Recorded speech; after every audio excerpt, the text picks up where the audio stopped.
Les ministres de l'Agriculture et de la Transition écologique, Stéphane Travert et Nicolas Hulot, doivent mettre en place une instance chargée de surveiller la bonne marche du plan de sortie du glyphosate, herbicide controversé, en réunissant ce vendredi matin l'ensemble des acteurs, selon des sources concordantes.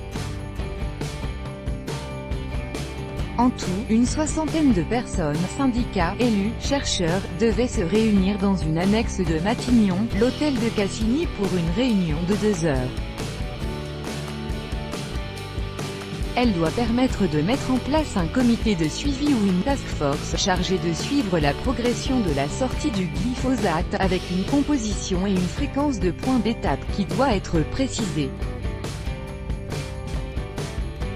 Retour à la loi en cas d'échec, chacune des filières va devoir préciser, dans le cadre de ses objectifs de réduction des phytoses, ce qu'elle va faire pour le glyphosate spécifiquement, a-t-on indiqué dans l'entourage du ministre de l'Agriculture.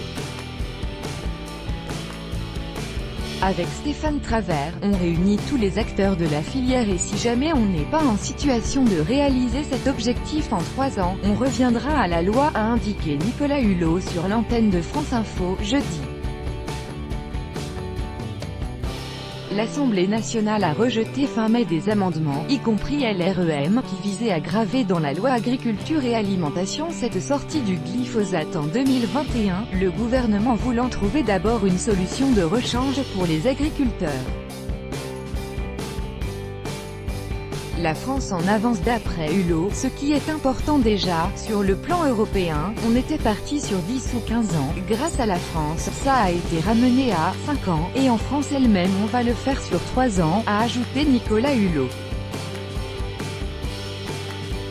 En Europe, on me dit, la France, vous en demandez toujours trop, et en France on me dit, vous n'en faites pas assez, a conclu le ministre.